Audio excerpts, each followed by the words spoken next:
here with Senator Elizabeth Warren. Now, J.D. Vance just got named the vice presidential pick for Donald Trump. You worked with J.D. Vance in the Senate. You guys co-sponsored Clawbacks bill. Clawbacks bill. Okay, here it is. Politico actually named you guys the new power couple taking on Wall Street.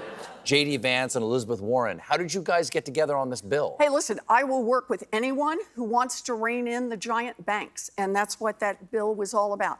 Wow. Making these big executives that crash banks give back their money. He was a Wall Street guy at one point, wasn't he?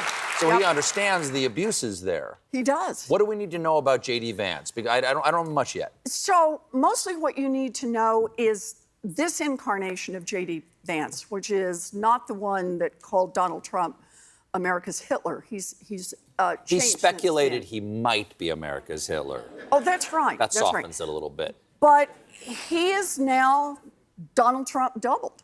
So how does that? What do you think that switch comes from? Because he also called Donald Trump a moral catastrophe. Right. And the presidency is essentially a moral position.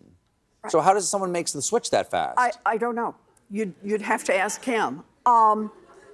But it means now that on really key issues, he's Donald Trump, in some cases, only more so. So, for example, he said, yes, he wants a nationwide abortion ban, but he's opposed to any exceptions for rape or incest. Yeah, he says it's time to cut Social Security and Medicare.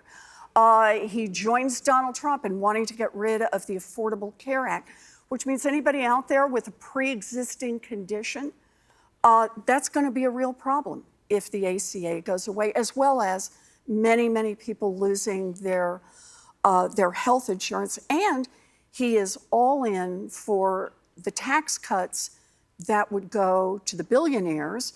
The estimate is in their tax plan, it would be about a $3.5 million annual cut for every billionaire, paid for by higher taxes on working families. So that's kind of J.D. Vance as known through his issues. Well, that might explain why Elon Musk, who said in March, I won't give money to either candidate, said this week that he's going to give $45 million a month to Trump's super PAC.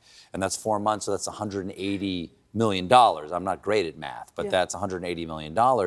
How dangerous is it for billionaires to have this amount of influence over the policy that they're essentially buying from their politicians? You know, the word democracy keeps coming up over and over and over. And again, the premise is that each of us has an opportunity to participate in the governance of this country.